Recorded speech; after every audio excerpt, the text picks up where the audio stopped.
Revisão de Geografia P2, primeiro trimestre, capítulo B1. Nós falamos sobre demografia. O que é demografia? Demografia é o estudo da população. Nós estudamos sobre o crescimento vegetativo. O que é o crescimento vegetativo? É se o país está crescendo ao longo de um ano. E o que você deve observar? As pessoas que nasceram, as pessoas que faleceram, as pessoas que emigraram, ou seja, saíram do país, foram morar em outro, e as pessoas que imigraram, pessoas que saíram do país dela e vieram morar no nosso. Então você faz um cálculo a respeito desses dados, você chega numa conclusão. O país cresceu, o país está diminuindo na população. População absoluta é o número total de habitantes, apenas isso, mais nada. Transição demográfica. Então, através do cálculo do crescimento vegetativo, você chega na população absoluta. Transição demográfica é a mudança no padrão da população. Isso é analisado ao longo dos séculos. Isso é um padrão europeu. Tá? A transição demográfica é dividida em fases. Primeira, segunda, terceira e quarta fase. Então, lembrando, a quarta fase é com base em países ricos, desenvolvidos, países europeus, Japão, Estados Unidos, etc. e tal.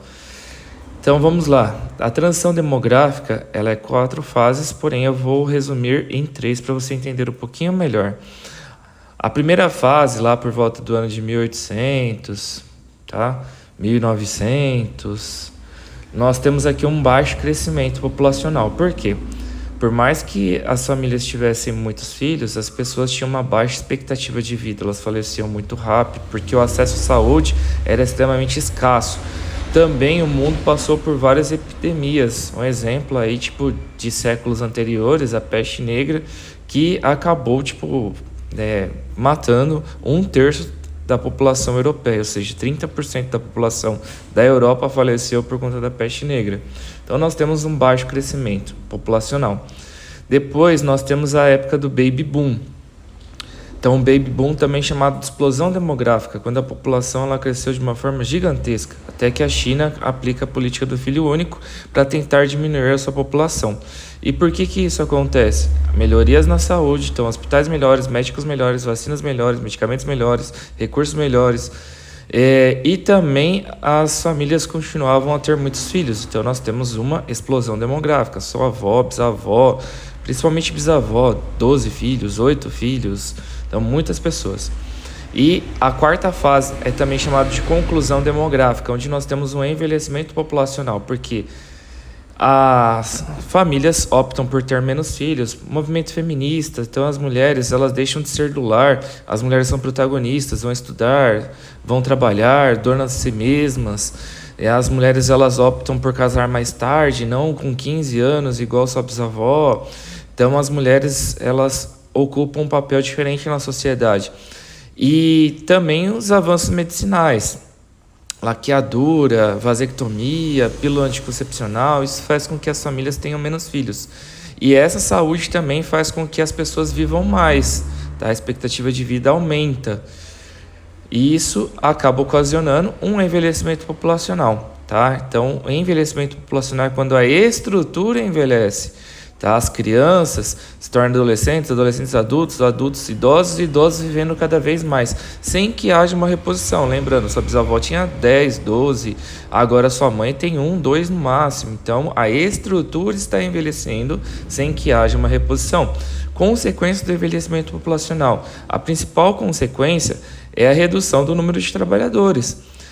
Nós já vimos em anos anteriores, para os alunos novos, até tem países que ofertam aí para chegada de imigrantes, Canadá, Rússia.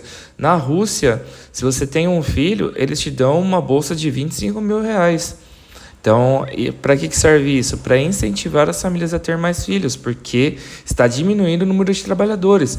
Atualmente na China, os chineses podem ter 3 filhos, porque precisam de trabalhadores para poder produzir, vender lá na Shopee e para a gente comprar aqui, né? Para a China continuar crescendo economicamente. Muitos... é isso. Próximo, deixa eu ver aqui. Densidade demográfica. A densidade demográfica é um cálculo de matemática, onde que você pega um território e você divide pela população. Um exemplo, você pega lá o Brasil, milhões de metros quadrados, E você pega a população, mais de 200 milhões de habitantes. Então você pega e divide a população pelo território e você vai ter o cálculo da densidade demográfica. Fica tranquilo que você não vai precisar fazer cálculo nesta prova, tá? Então a densidade demográfica do Brasil está em torno de 26 pessoas por quilômetro quadrado. Então, se nós pegarmos a população do Brasil e espalharmos pelo território como um todo, teremos 26 pessoas por quilômetro quadrado. Próximo, zonas inóspitas. Então, nós sabemos que a população do Brasil não está bem distribuída. Tá? Nós somos um país populoso, porém pouco povoado. Pouco povoado nas zonas inóspitas. Que são as zonas inóspitas? Zonas onde que dificultam a adaptação humana. No caso do Brasil, as nossas zonas inóspitas são Pantanal. O Pantanal se estende por 2 estados gigantescos, Mato Grosso do Sul. Nós temos a Amazônia, maior floresta do mundo. Essas áreas dificultam a adaptação humana. A maior parte do Brasil está distribuída pela costa litorânea. E por que está distribuída pela costa litorânea? Anote que você vai precisar disso na prova. A maior parte do Brasil está distribuída na costa litorânea. Primeiro, fatores históricos, processo de colonização. Quando os portugueses chegaram sobre o Nordeste. Depois do Nordeste, nós tivemos o ciclo do ouro. No ciclo do ouro, as pessoas começaram a migrar para o Sudeste. No Sudeste, nós tivemos depois o ciclo do café, as atividades industriais, e isso justifica o Sudeste ser a maior população do Brasil. E a população está distribuída pela costa litorânea, a parte leste do Brasil. Dados demográficos. Aí detalhe, né? O norte e o centro-oeste são as menos povoadas do Brasil. Dados demográficos. Então, nós vimos vários dados demográficos. Um exemplo, natalidade, crianças que nascem, mortalidade, pessoas que falecem, mortalidade infantil, crianças que falecem antes de completar 1 ano de idade. Isso é extremamente gritante, porque a saúde é extremamente falha se isso ocorre. Nós temos a taxa de fecundidade. É que você pega, as mulheres em período fértil, de 15 até os 49 anos, pega todas as crianças do território brasileiro e distribui essas crianças por essas meninas de 15 anos até as mulheres de 49 anos. Então, nós teremos a taxa de fecundidade para saber quantas crianças ficariam com cada uma dessas pessoas do sexo feminino, tá? Mulheres e adolescentes. Então, é fato, vou explicar um pouquinho melhor. É fato que tem mulheres que têm 8 filhos. É fato que tem adolescentes de 15 anos que não têm nenhum filho. Então, se você pegar todas as crianças e distribuir por essas mulheres de 15 a 49, nós teremos uma distribuição igualzinha. Isso é chamado de taxa de fecundidade. Expectativa de vida, quanto que as pessoas elas têm uma média aí de vida. O brasileiro vive uma média até os 76. A do japonês é a maior, de 86. As mulheres vivem mais ainda do que os homens. Novamente, dando exemplo. Mas minha avó tem 148. Sim, mas lá no Rio de Janeiro tem adolescente no tráfico de drogas que morrem com 12 anos de idade.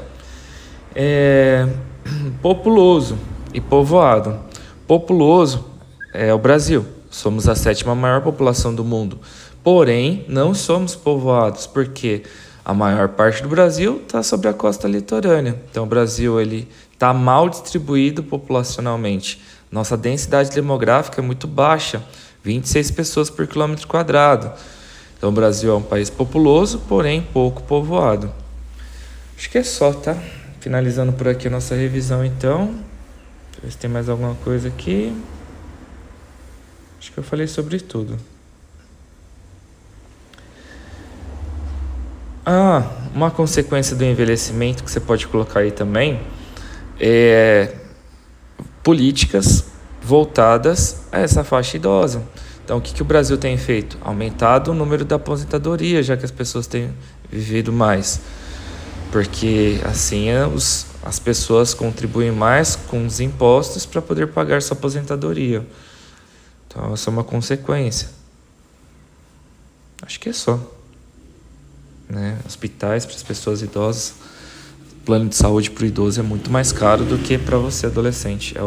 Deixa eu ver aqui, deve ser 5 vezes mais caro. para mais. É muito caro. Então o governo também tem que acabar investindo na área da saúde para poder cuidar desses idosos. Eu acho que é só, agora acabei. Um abraço, até mais. Não esquece de fazer um resumo de uma folha para ser entregue aí na data da prova.